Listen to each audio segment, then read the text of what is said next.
यवतमाळ जिल्ह्यातील बाबुळगाव तालुक्यात महावितरणाच्या कारभाराचा धक्कादायक प्रकार समोर आलाय। नांदुरा खुर्द येथील एका ग्राहकाला स्मार्ट मीटर बसवण्यापूर्वीच सलग 5 महिन्यांची वीज बिल आल्याचा आरोप करण्यात आलाय।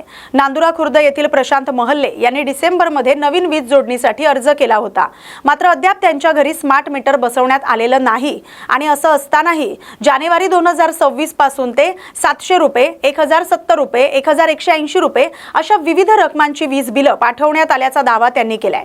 मीटरच बसवण्यात आलं नसताना वीज बिल कशी आली असा सवाल उपस्थित करत त्यांनी महावितरणाच्या कार्यपद्धतीवर प्रश्नचिन्ह उपस्थित केले।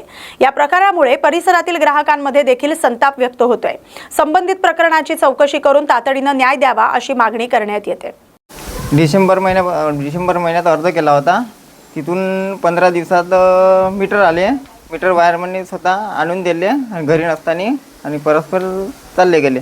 नंतर जानेवारी महिन्यापासून तर आतापर्यंत कंटिन्यू बिल येत आहे। 1070 आतापर्यंत बिल आहे, अजून मीटर लावायचं आहे। पिंपरी चिंचवड मधील मोशी येथील वेस्ट टू एनर्जी प्रकल्पाच्या प्रशासकीय इमारतीवर कचऱ्याचा डोंगर कोसळून झालेल्या दुर्घटनेनंतर बचाव कार्य सुरू असलं तरी बेपत्ता कामगारांच्या नातेवाईकांचा संताप वाढतोय। दुर्घटनेला 43 तासांहून अधिक कालावधी उलटूनही काही कामगारांचा शोध लागलेला नाही, त्यामुळे घटनास्थळी चिंतेचं वातावरण आहे।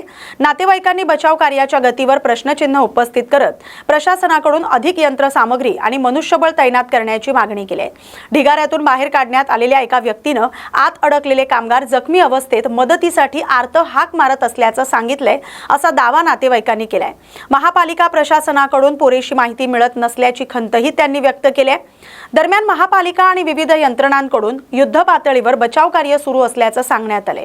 अडकलेल्या सर्व कामगारांचा शोध घेण्यासाठी प्रयत्न सुरू आहेत।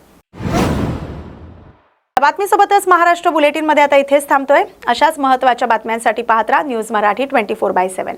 नवा भारत, नवा विचार।